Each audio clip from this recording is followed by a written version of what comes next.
Yo, what's happening, people? It's your boy Griggs, and welcome back to Griggs Talks. Welcome back to another match reaction.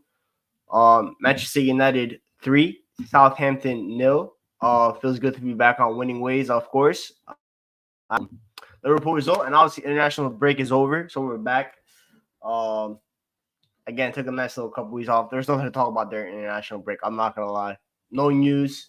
Literally, all there was to talk about during international break was the Twitter timeline reminiscing about 2000s Barclays Premier League, Barclays men. Then we had Hombres, BBVA, all that kind of stuff. So really not much content, but United are back, which means we have to be back, of course.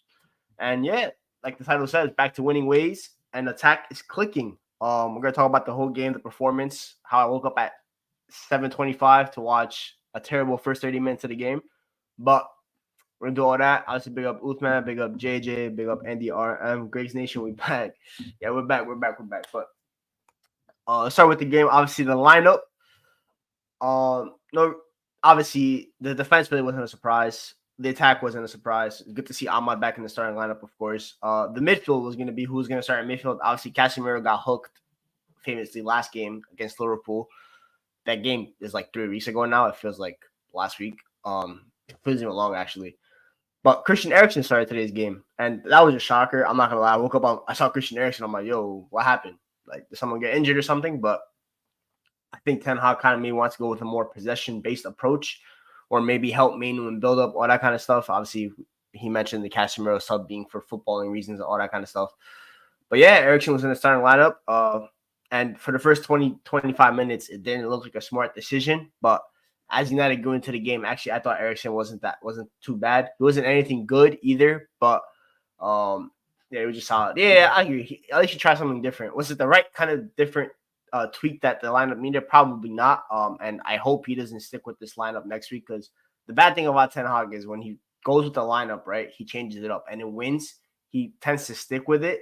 But based on who the opposition is next week, aka Crystal Palace away, I wouldn't recommend that midfield. But hey, what do I know, right? But yeah, it's good to see a little bit of a change. And Casemiro Manu clearly doesn't work. Casemiro Manu Bruno midfield does not work. When Mason Mount is in there as a 10, it has a little bit more balance, the pressing, all that kind of stuff. With Mason Mount out of the lineup, that midfield has proven time and time again it does not work. So it's good that maybe Ten Hag has kind of realized this and hopefully it persists like this. And we'll see, obviously, with Ugarte. I don't think it'll be long before Ugarte starts. And I'll talk about his little, like, 25-minute cameo as well. But, yeah, that's pretty much in terms of the lineup. But in terms of the performance, let's start with, like, the first – let's start with the – do we go negative? Let's get the negative parts out the way before we go into the positives, because there is more positives, obviously, than negatives today. We did win the match after all. The negatives was everything that happened in the first, 25 to 30 minutes until they missed the penalty. I thought Southampton were the better team. They were overloading us on the flanks. Midfield was non-existent. Manu was pretty much on an island out there by himself in the midfield. In the attack, we really weren't getting much of the ball high up the pitch. The press was kind of non-existent, which, of course, I'm not surprised with Mason Mount out the team. Build-up play was kind of meh. And Dalot was getting absolutely rinsed, all that kind of stuff. So, yeah, Southampton looked like the team that was a Big Six club, while we looked like the team that just got promoted. And then they drew the pen.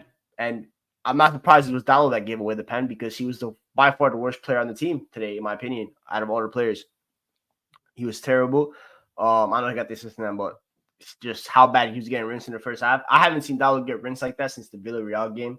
And I think Ole's final season, that half season before he got sacked, I remember him starting against Villarreal because Wan-Bissaka got suspended and then Juma tore Dalot apart. That's when Dan Juma hype really started.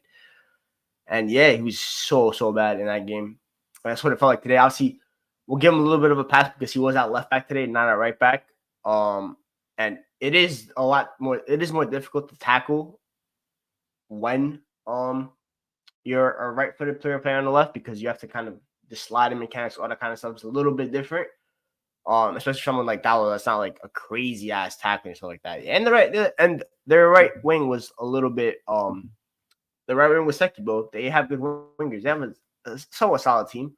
So it is what it is. They cooked and then they got the pen. And then Onana stepped up and saved the pen, which I was really surprised by, to be fair to Onana. wasn't the best of pens. And I found out after the game that Cameron Archer, who took the pen, has never taken a pen before in a professional match. Meanwhile, Ben Breton Diaz, who, by the way, has also never won a Premier League match, is typically their pen taker, and he didn't take the pen. That was weird as well. And from then on, it was just complete domination from United, which I'll get into the positives now. But yeah, it's looked like, in terms of the negative part, it looked like the same old tactics. People weren't committing to the press. Midfield was getting overrun.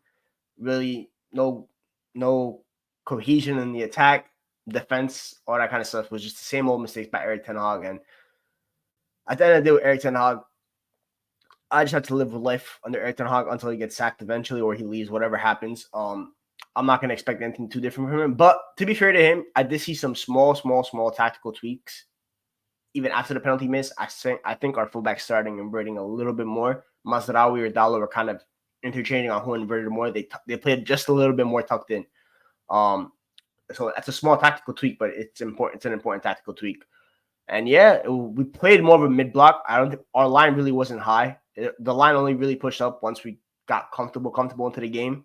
But I'd say up until like maybe like the 60 something minute, we were pretty much playing the mid block and taking our opportunities. But other than that, it was good. But yeah, now the positives. I'll start obviously with the attack because that was the biggest positive part from today. The attack is clicking.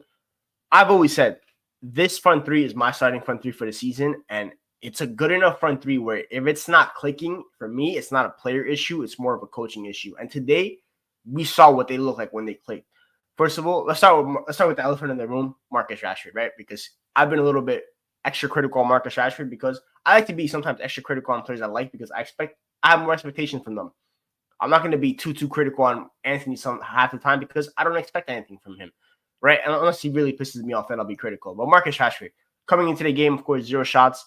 I saw the training videos this week. I'm like, yo, okay, I'm seeing all these videos. I expect you to shoot now. And he did. That first Marcus Rashford shot, well, I promise you, I almost had a tear in my eye, right? And then like 3 minutes later, on the second shot, he ended up scoring. Good finish. Do I think Ramsdale could have probably gotten that? Probably. But it was good to see a confident Marcus Rashford. And a confident Marcus Rashford is what this team needs to have any hope of any semblance of success this season, whether that's top four, whether that's winning a domestic trophy, whether that's winning the Europa League. Any semblance of success, if for United to do anything, it would have to come from Marcus Rashford playing like the way he did today. And we even saw it in the FA Cup final, right? Last year, his best performance was in the FA Cup final. United won the game. So if United want to win, Rashford is the X factor. It's always been like that under Erik ten Hag. The best runs under Erik ten Hag, Marcus Rashford has always been one of the better players in the team. And today he was. Not just in terms of the goal was nice, stuff like that, but the nice little intricate passes that he was doing today, like JJ mentioned, playing a little bit closer to Xerxes and not doing touchline gimmick. I swear to God, I told you, it's not a touchline winger. Get him as close to the striker as possible. And you've seen the relationship with Xerxes blossom. Obviously, they're posting with each other on Instagram and stuff like that.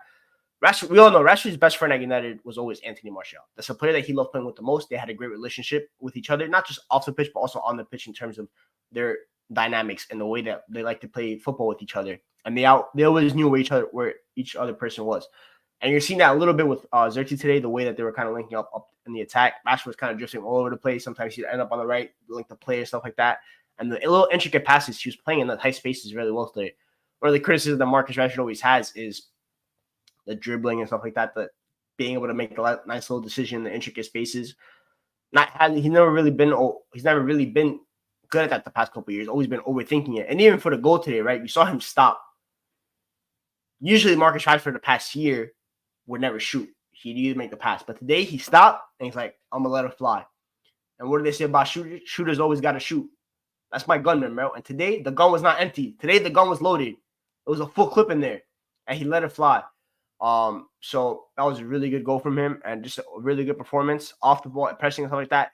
I'm never going to expect Marcus Rashford to be a crazy off the ball player. Ten Hag has even said that he kind of has as like the last threat on the last line to kind of be able to break through a rest in terms of the counterattack, but he hasn't been as much as a passenger as he was last year. So that's good.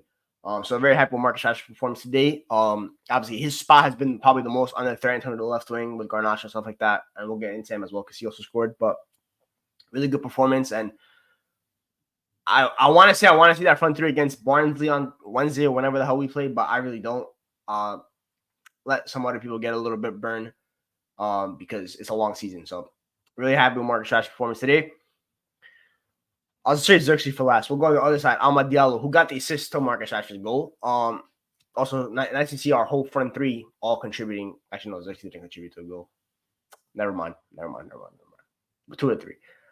Ahmad. I'm seeing some people in the comments. First of all, big up Marshall. Thanks for saying. Give it up. I don't want to talk about that guy. I really don't. I'm enough, man. Ahmad. I know a lot of people saying that he didn't have his best game and stuff like that, which I mean, I guess you could say he probably could have left for more GA, and the decision making was a little bit mess sometimes in terms of the overlap. He overhit a couple passes, but one thing I'm noticing with Ahmad in the team now is we're not as left hand dominant as we used to be. We're now really focusing on going to the right side, and it's really good to see that from a United point of view. Ahmad for me is our technical captain. Not in terms of in the attack, the ball needs to flow through him. He's the best attacker this football club has, and he's the one that's kind of got the most chance to create something out of nothing. And we saw it today. Once he 1v1, you can't stop him as a fullback. He's so lethal. And he got past the fullback with ease. I do agree with. I think someone says he passed a little bit too much. I agree with that. He needs to let it fly a little bit more. He's too talented of a ball striker to keep passing it. But overall, just the threat that he has every single time he touches the ball is enough to warrant him starting every single week. I said it from preseason. He's the best player this club has right now, and he needs to be the first name on the team sheet. He is the reason why. If this attack has Marcus Rashford is obviously the goal scorer. He's the guy that's going to need to get the goals, until at least Hoyland comes into the lineup in some kind of form. But Ahmad is the one that the hub. He's the hub. He's the one that he's the glue. And it all needs to flow through him. It used to be Bruno. Let me not speak about Bruno today. I mean, I will speak about him, but not right now. Right now, we're in the positive section. Everything needs to flow through Ahmad. Just an amazing footballer, bro. It's just an amazing footballer. And somehow, some way, this club didn't. Despite all the efforts in this football club, they did not ruin him. Despite all their Herculean efforts, they did not ruin him. And it was so good to see him the way he played. And I think obviously in the final third, but he also found Xerxes a couple of times. Xerxes took a heavy touch, so he could sometimes he would make the right decision. But I think someone said JJ mentioned a little bit too one-footed. Yeah, I mean that is an issue. Obviously, he does need to believe. I believe that he probably could play well with his right, but I understand. But the thing is, the difference between him and Anthony is that Anthony's very one-footed. But when he tries to cut in, there's no disguise with it. Like Arjen Robben is the most one-footed. Arjen Robben made a whole career just cutting in from the right. But no, you couldn't stop it. It's similar with Ahmad. Obviously, I'm not saying Ahmad's better than Arjen Robben, but it's effortless for Ahmad to get past his fullback. Even though the fullback knows what he's gonna do, Ahmad's gonna get past him. With Anthony, it never happens. That's the difference. So for me, it was really good from Ahmad. Solid performance. Nothing too crazy, but overall solid performance. And then Joshua Xerxes. Obviously by far his best performance in the United shirt. That's easy to say. We're talking about the misses in front of goal, but the play in possession, bro. The way the ball stuck to him, the passing, the nutmegs, it's just effortless, bro. Type of football that gets you out of your seat, or in my case, out of my bed at 7:30 in the morning. Excuse me. It's just amazing. It was literally just amazing. It was. For a player his height, he should not be that teched out. He really shouldn't. He was absolutely technically brilliant today. And obviously, people are going to be critical in terms of the chances he missed, and I agree with that. I think a couple nonchalant gimmick in the box and stuff like that. But one thing I do like is the volume of shots is there. That's good. That's one of my concerns I had when he was coming over from Bologna. My question was never if Xerxes is a good finisher. I think he is a good finisher. And even that chance that he missed, Ramsdale went the wrong way. It was a fantastic block by, I think it was Harwood Bellis, the center back. Another day he scores that. But the reason why I'm not concerned with his finishing is, first of all, we saw the finish against Fulham, innovative. We saw the goal he scored for Netherlands against Bosnia last week, the backwards header. He has innovative finishing in him. It's just about maybe the confidence. Maybe the ball striking is not too crazy, but the box movement is there. He's getting on the end of chances. That's good. That's one of the concerns we had. That's one of the concerns we had, that maybe why Hoyland maybe should start over Xerxes and stuff like that. But I'm not gonna lie, he's showing better box movement than Hoyland. And I'm not saying that Hoyland shouldn't play like that because there is a possibility of a 4-4-2 vision happening at this football club. But for me, who's getting any chances to finish it, if it persists like this the whole year, then you could say, yeah, it could be a problem. But it's early days. He has a goal already too, stuff like that. It will come. But he looks really good. And everything just sticks with him, bro. The only concern I have is duels. The intensity is not always there, and we're not going to be playing Southampton every week. Next week, we're going up against Crystal Palace, Guehi, Chalaba, Chris Richards, center backs that are going to be more up for it. He's going to have to be able to rise to the occasion. He's going to have to be up for it in terms of engaging in the duels and stuff like that because it's not like you're 5'8", bro. You're 6'2", 6'3". You can win aerial duels. It's not hard. So I need him to engage a little bit more, but that's semantics for right now. On the ball, genius. Absolute genius. And that's what I'm saying. This front three, you have a good if they can all click together, you have a really good front three. And they left a lot of goals on the table today. A lot of goals. But it was a really good performance from them. And I'm bro. Dutch striker high, bro. This is where we missed Robert Van Persie and stuff like that. But no excuse for Xerxes to be that bad in duels. I think that's something Bruno will need to work on with him more. I thought it was about box movement. Yo, he's got that down to pat. That's calm. It's just about engaging in duels. And honestly, at the end of the day, that's just the mental stuff. That's all your desire to go win the ball. It's literally all it is. It's literally your desire. So, and maybe a little couple small like techniques and stuff like that maybe we can help him with. But it looks really good. And that attack today for me was by far the best part of the squad today. Now, in the midfield, you could probably argue that Christian Eriksen was the best midfielder for United today. I wouldn't be mad at you saying that. As for Bruno Fernandes, the pass to De Ligt was absolutely a peach of a pass. Absolutely a peach of a pass to Matthijs De Ligt. Beautiful cross. Fair play. Everything else from Bruno Fernandes today was absolutely terrible. Absolutely terrible. The passing was terrible. The shooting was terrible. Literally everything was terrible. And it continues to the point where I say he's not a number 10. And this is where I come within the 4-4-2 vision. United have a squad set up to play 4-4-2. They do not have a squad right now set up to play 4-3-3 or 4-2-3-1 because they don't have any deep midfielders other than Kobe Mainoo. And he's not good enough for that right now. Especially because of his midfield partners. When Hoyland comes back, you have two strikers that fit the 4-4-2 profile. You have your link play man, and you have your channel runner. Calm. You have Ahmad, who's pretty much a right mid anyway, I think, because he likes to invert and stuff like that. Calm.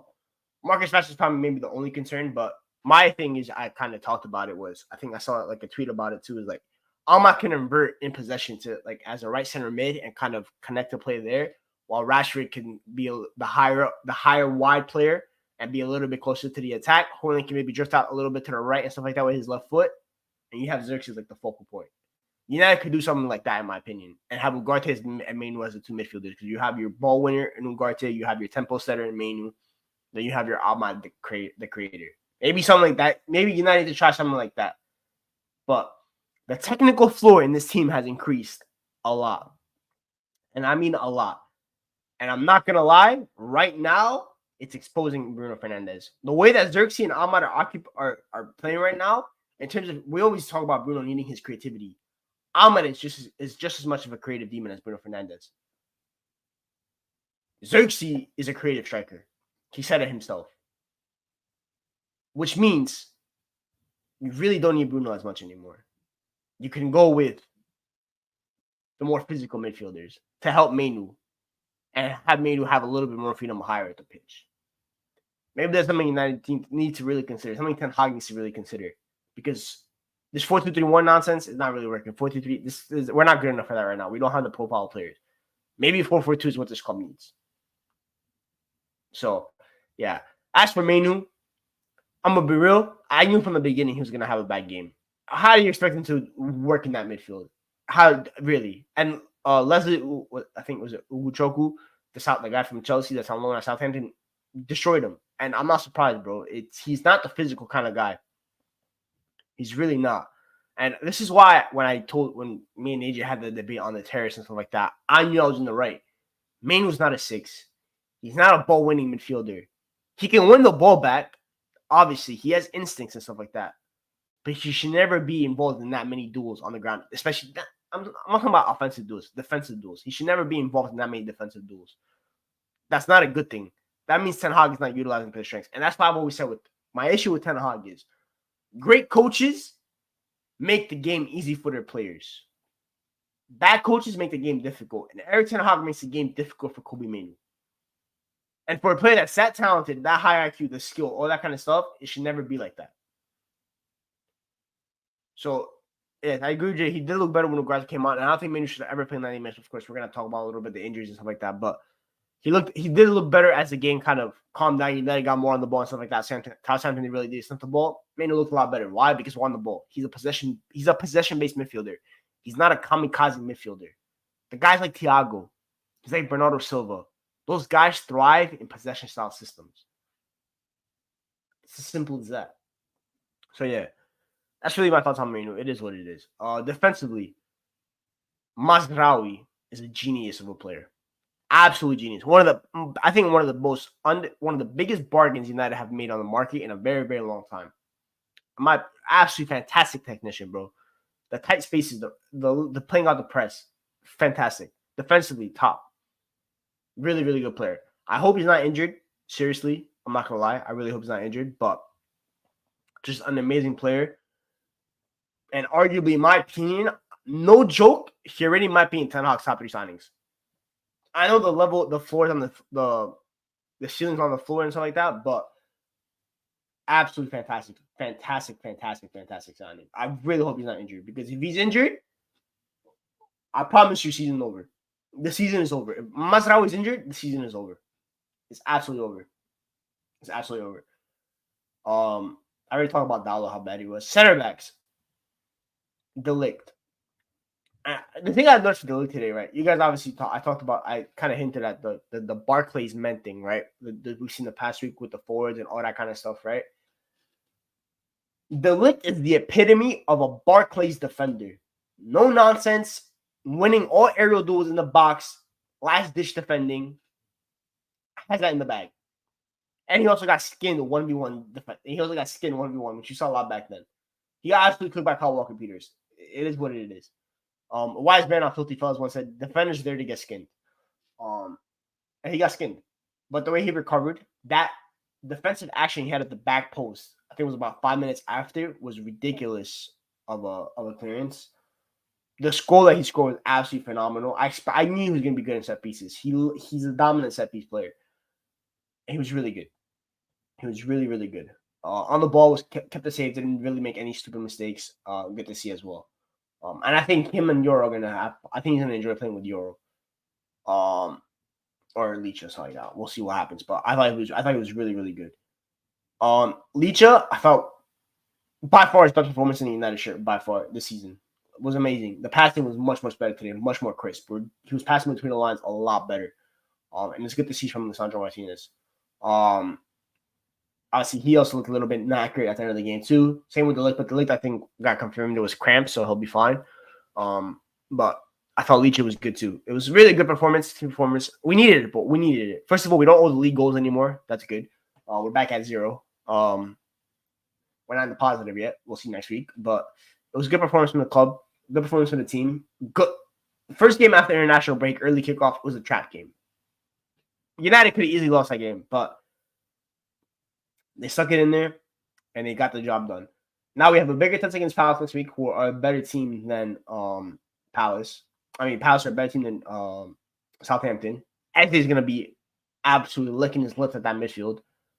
Mateta's a beast. It'll be a tough game. They have a good midfield, too, and Wharton, Decore, and stuff like that. But if the attack plays like the way he did today, Palace struggled against Leicester City. Obviously, they're probably going to play a lot better against us because they'll be up for it. But I hope United really rise to the occasion. And if United win next week against Palace, that will show a lot to me.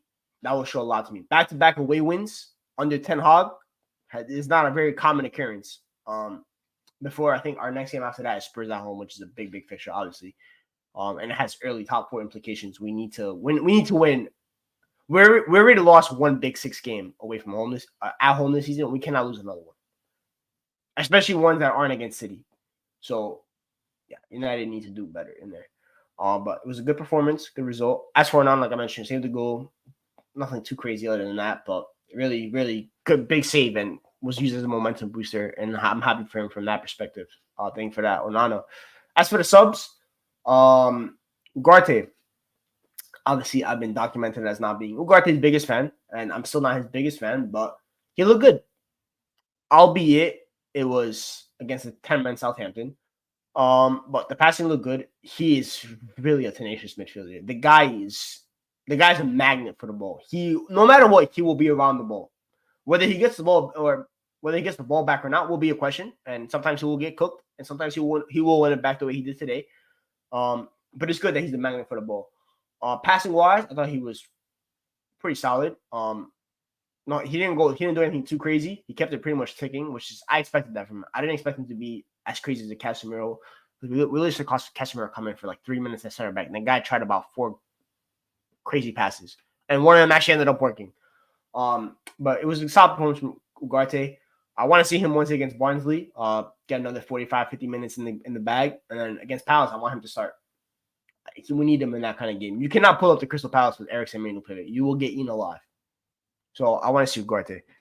And we go from there. Obviously, we also did confirm that Sekou Koné is in the first team squad for the season. Obviously, he's going to start in the academy, but hopefully by winter time, he'll be ready. That's another element of the midfield I want to see added to the team. Because right now we're light in midfield.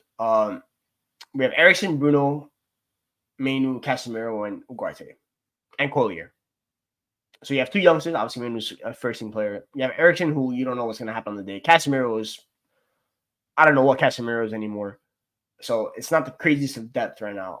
We need to somehow survive, especially until Mason Mount comes back, whenever the hell that is. So we'll see. But I like Ugarte. Garnacho, good goal. Also drew the red card, which is good. And nothing too crazy. Nice goal. Finally got his Premier League goal that he really needed because he clearly could already be on 3 goals in the Premier League just alone this season. So good goal from him. And yeah, man, probably should start on Wednesday against Barnsley. I'd probably do Nacho, Xerxes, and Anthony. Well, that's so bad. But it is what it is. But he looked good, man. He's solid. The thing I'm so excited about United for the attack this season is because we literally have 5 players that can get a goal. You have Garnacho, who has proven to be a threat off the bench every single game he's played. A fantastic 6-man role. You have Højlund, who whether he's as a starter or as a sub is a nuisance. And I like to use like the NFL, just get first downs. Højlund will get you a first down, bro. He'll get that ball up the pitch and he'll draw the foul, which is good to see from him. So that's why I'm telling you, 5 attackers right there. You have Rashford, Ahmad, Xerxes, Højlund, and Garnacho. That's a solid attacking core. It really is. So we'll see what happens. Obviously, I think Højlund's almost back. He's not. I think Ten Hag said him and Shaw are almost back. And I can't wait for Lucha to come back as well. Just have a freaking left footer, man. Other than Licha. So I'm interested in that. But we're getting some bodies back, which is good. Was a little disappointed with Ahmad. A lot of times there was a 2v1 down the wing, but Ahmad didn't fully commit and go for it. Hey, let's call him. Just get to work with his teammates and stuff like that. It'll come. He's too talented of a player. Don't worry, man. Don't worry. Will we ever see the Højlund Xerxes front? I want to see it. I really want to see 4-4. I want to see 4-4-2, man. I really do. I think these 2 guys complement each other perfectly, bro. I really do, man. I think it really works, but we'll see. I think, unfortunately, I really hope this doesn't happen. If it does happen, I hope it's because Bruno's on the bench. We're going to see games with Xerxes in the 10 and Højlund up the top. We're going to see that. The question is now, I really hope he doesn't bench Ahmad for Bruno. So, we'll see. Casemiro hype, bro. The most unique player you'll ever see is Casemiro. Garnacho, obviously, I saw the tweet that he quoted and stuff like that. He's a kid at the end of the day, still. But yeah, solid performance off the bench, bro. That's what I need from Garnacho. I need him to be solid off the bench in the Premier League, and then for him to be productive as a starter in cup competition games until we get to the latter stages, aka Europa League, Carabao Cup next week. That's what I need from him, bro. And if a player gets injured, obviously to step up in the Prem. Bro, when I tell you Xerxes is just a genius, bro. Every action he does on the ball looks absolutely majestic. This guy Roger needs to stop the cap, bro. Anyway. Yeah, obviously, we all know who his idol is. So he has the ego. United fans, to be fair, have kind of helped boost his ego because there's people that say, "Oh, we're Real Madrid are gonna contact his agent if he doesn't start more games." Like, bro, give it up, or to give it up. But it is what it is, man. There will come a time where he'll piss up the fan base and they'll toss him aside, like he's nothing. You're OD yapping. I haven't seen a yapper like you since Ziggy last week. He's actually dropping deep is more like Kane than Benzema. Is he really? I feel like it's more like Benzema though, because like he's got like the close control and stuff like that. The close control is genius, bro. You can't get mad at that. His brother really died. It's his brother at the end of the day. So, name one thing Ahmad is great at: 1v1 dribbling, pressing, ball striking, set pieces.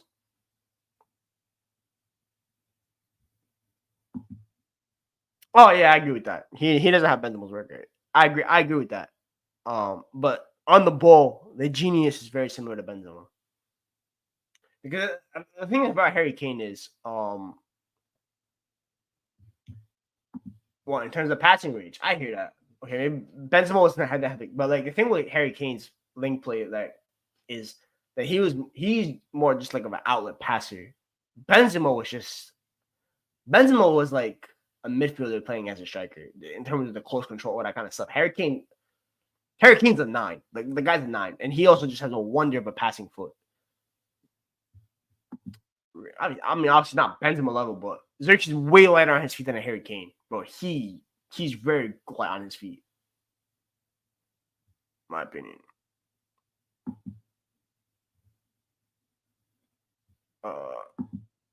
The third goal, we need to see more cut teams all the way open and tap-ins. Could have been, yeah, bro. I agree.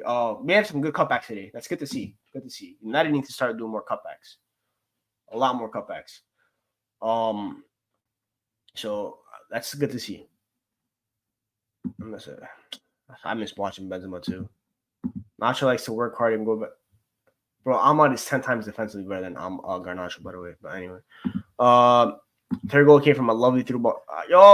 Center back Muro, man. Center back Muro, bro. They don't know about him.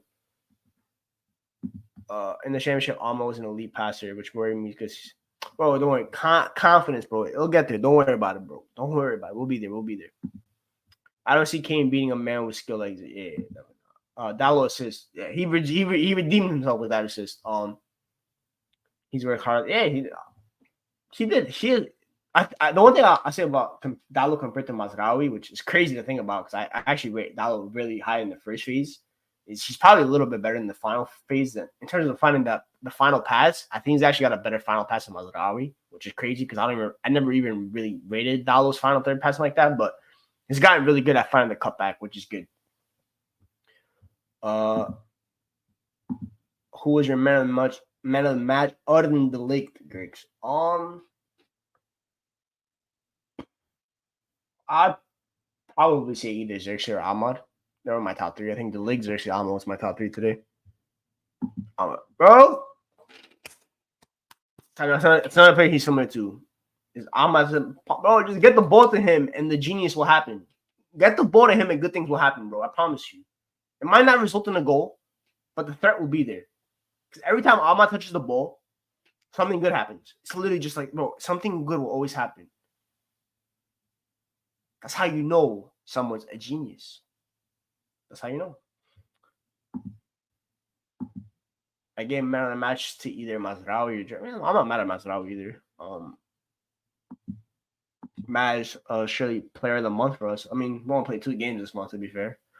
But I guess right now you can say Mazraoui just looks so silky, never looks under pressure, bro. Just a top technician, bro. You know when someone's just a top technician, that guy's a top technician. I just want a hat trick on my football club, bro. I've been starving. Well, it is what it is. We don't really have the kind of player that can really get a hat trick right now because the player that probably has the best chance of getting a hat trick has never had a Premier League hat trick before in his 10 years at the Premier League. So I'm sorry, bro, but unless Haaland gets one, you're gonna be starving.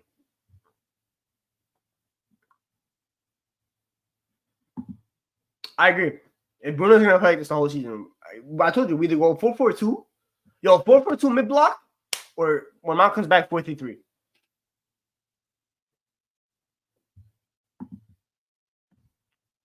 Balance. Rashford is the last line of threat. Ahmad is the kind of creative help, bro. In and out. And you have Ahmad doing little passes to the Rashford. Bro, genius, bro. That's what I'm saying. Rashford finally, this is Rashford's best wing partner, probably you could probably say since number 11, but I rate Ahmad as a better right winger than number 11. No, I'm not saying he's a talent because I think obviously number 11 was a crazy talent, and we're seeing it at Marseille now as a striker. But as a pure winger, this is Rashford's probably best wing partner in a very long time, if not ever at United. This is what he needed. So we'll see. Maz got top IQ. I think that's what Dallo lacks technically. Yeah, I mean, you can probably say that maybe Maz probably got his better football education to Ajax and stuff like that. But yeah, it's just simple as that. Almost a complete winger, bro. I genuinely think he's a complete winger. That's what I said. The sky is the ceiling for Amad Diallo. He can be as good as he wants to be. It's literally just up to him. There is no deficiencies. He's quick.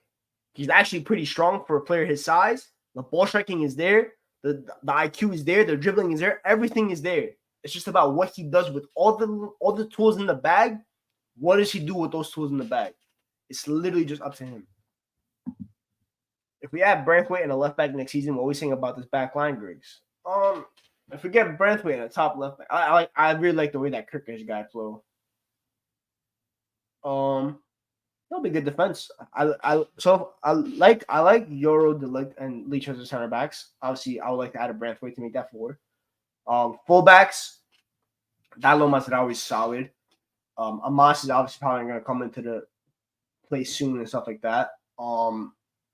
Need another fullback probably, I'd say. You're good, bro. You're good.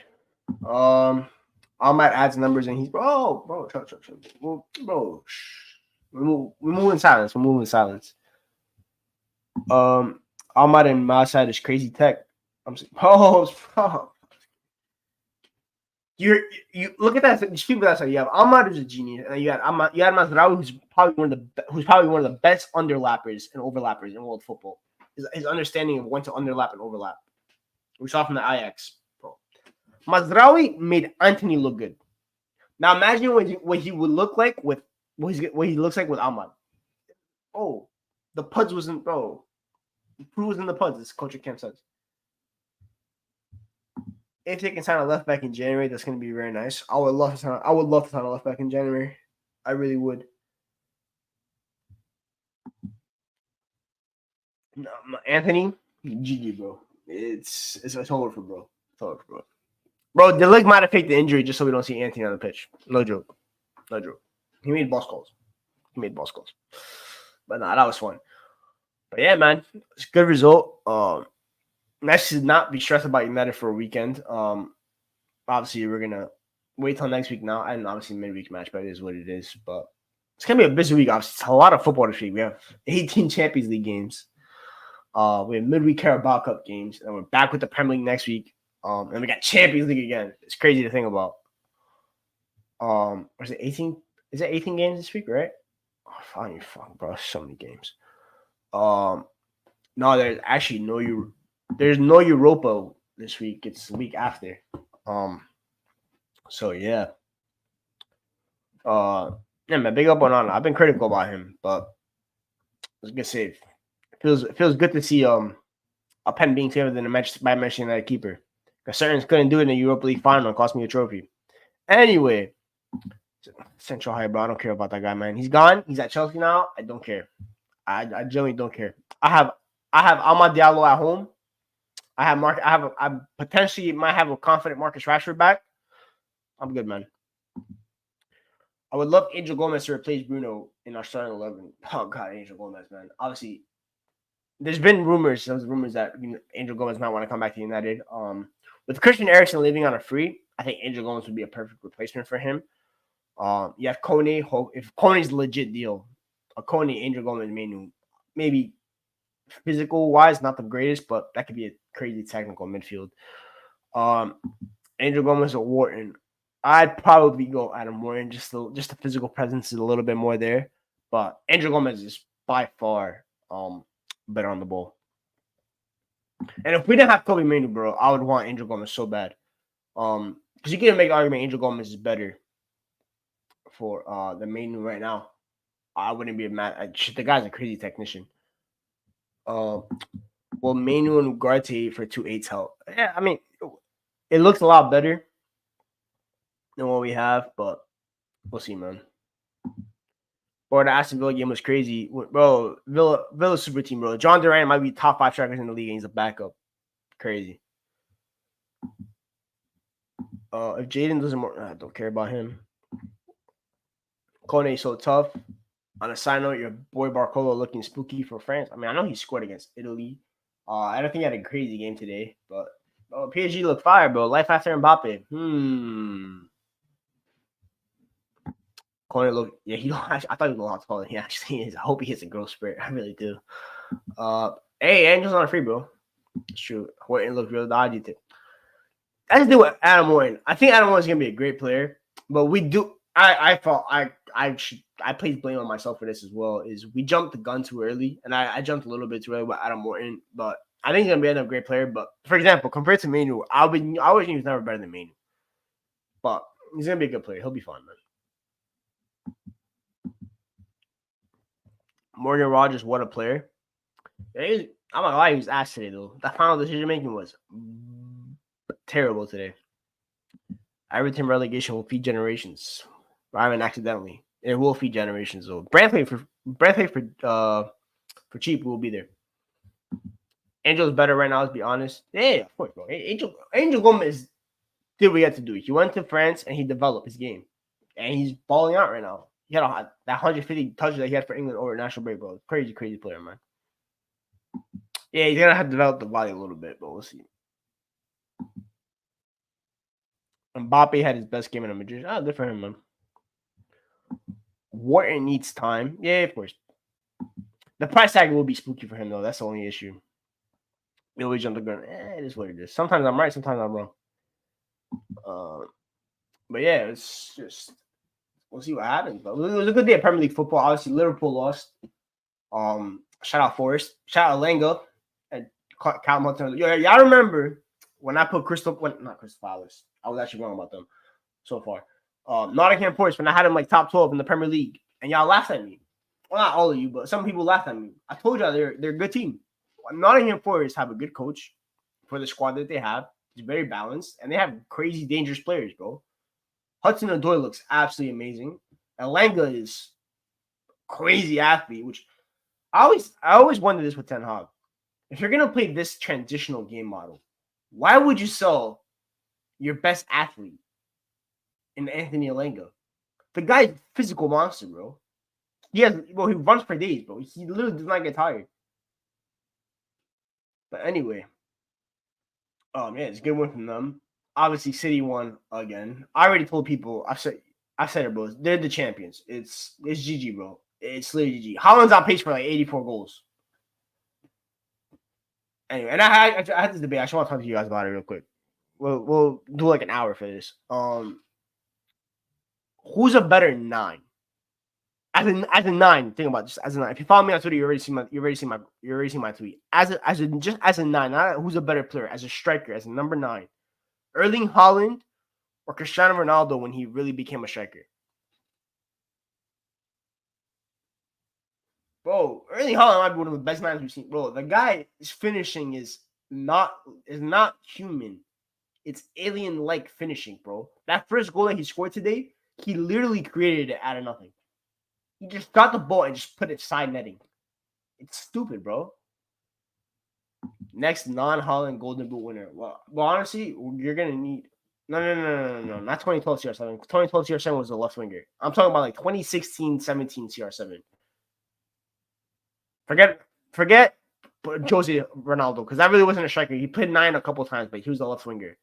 I'm talking about like late Real Madrid, early Juventus, when he really transitioned to 9. And you would probably say Juventus is the first time he actually played as a pure 9, because even at the late stage Madrid, he had Benzema doing the dirty work for him. As a pure 9, Haaland's a better 9 than Ronaldo. CR7 is 9,500 times better than him as a player. It's not even close. Don't get it twisted. But as a pure 9, bro, Haaland's one of the best pure 9s we've ever seen. He's only 24. He's going to get better. This isn't even his peak.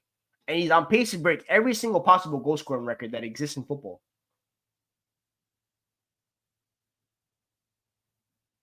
It's actually crazy.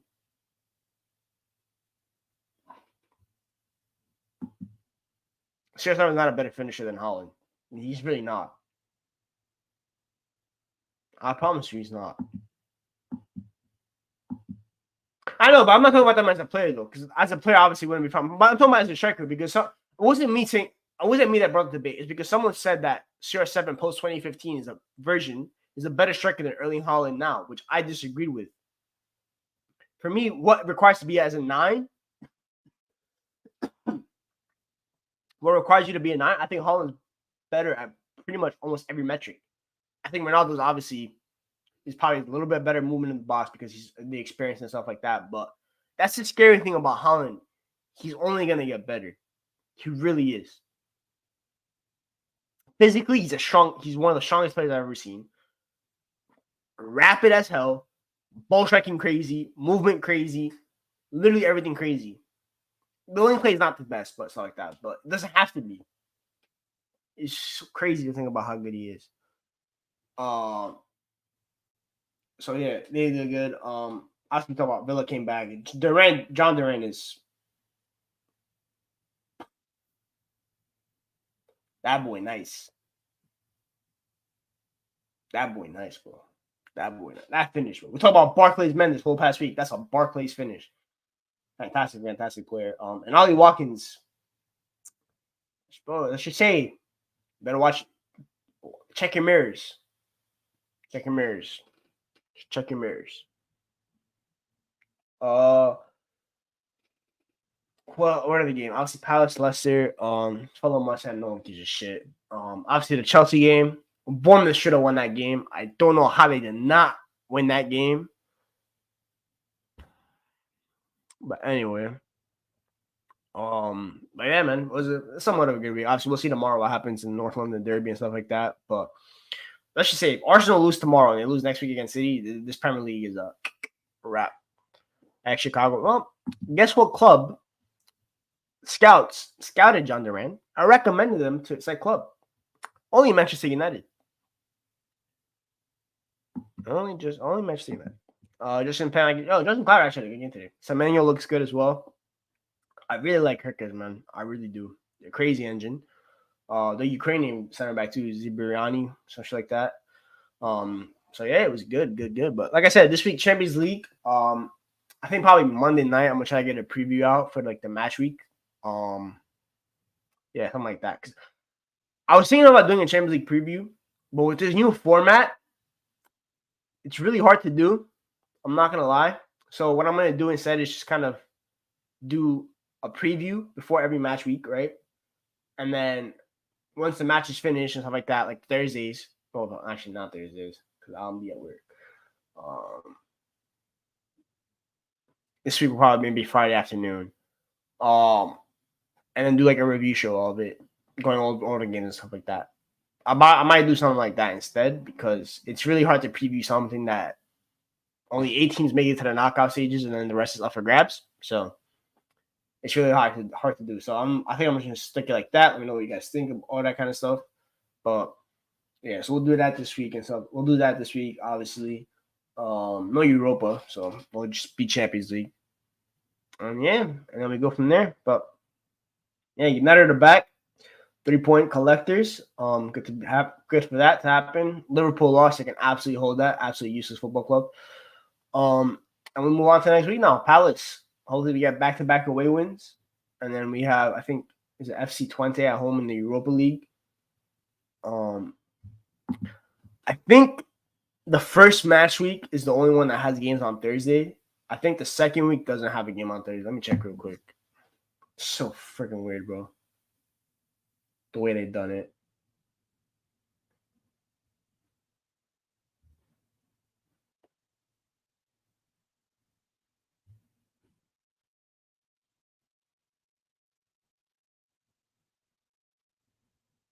Yeah, so this week is just Conference League and Champions League, and next week is just it's Europa League and Champions League.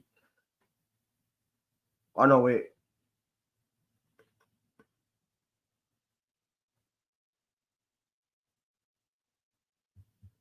Oh, so next week there's no Champions League. Okay, got it. So next week is just Europa League. Okay, calm. I told y'all it's so confusing.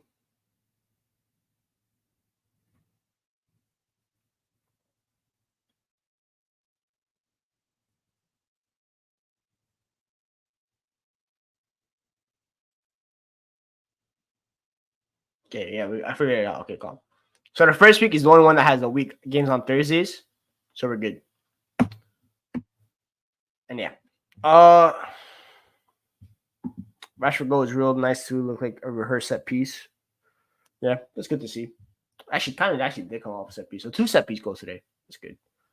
Hope Arsenal and Spurs draw, so Liverpool the only banter team for once. Not bad. Who do you think wins the North London Derby?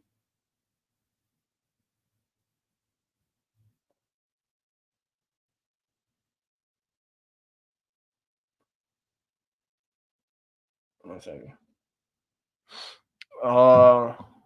I think it ends in a draw. I'm not gonna lie. I don't think Arsenal are winning that game with the amount of injuries. If Arsenal win that game with the amount of injuries they have, Spurs got to give it up. Like seriously, give it up. The amount of football gonna give me group stage of Euros level 5, bro. OD football, man. OD football. Hopefully the game's just good. But you guys know what we're gonna do. Scout sessions. You know the vibes. Yeah, maybe Wednesday I pick like a random ass game to do a watch along for. Tuesdays and Thursdays clip. I'm definitely not doing that because I'll be at work. But maybe Wednesday we find a little bit of a spot. Who's injured for Arsenal? Well, Marino's injured. Odegaard's injured. Declan Rice is suspended. So yeah. I think Basum is out though, so it'll be interesting. I don't know if Dom Solanke's back though. If Dom Solanke's back, then interesting. But yeah. Cal Fury injured as well. Well, he's not even a starter, so who cares? California roll hype, but yeah, that's pretty much it, guys. Appreciate y'all for tuning in. Nice to be back. Obviously, I've only done like 2 videos in the past month, which is terrible for me, but obviously life got in the way and stuff like that. But football's back now for at least the next 3 weeks before international break happens. Actually, Gabriel Jesus just injured as well, bro. They got mad injuries.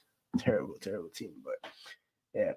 But we're back until at least maybe the next international break. But I will actually be doing a video next international break because Greece play England, so maybe we'll do a watch along, and hopefully it goes better than the previous watch along, which we will not speak of. But yeah, man, appreciate y'all. I'll catch y'all probably Monday for Champions League preview. Well, let's go with that for now. Peace.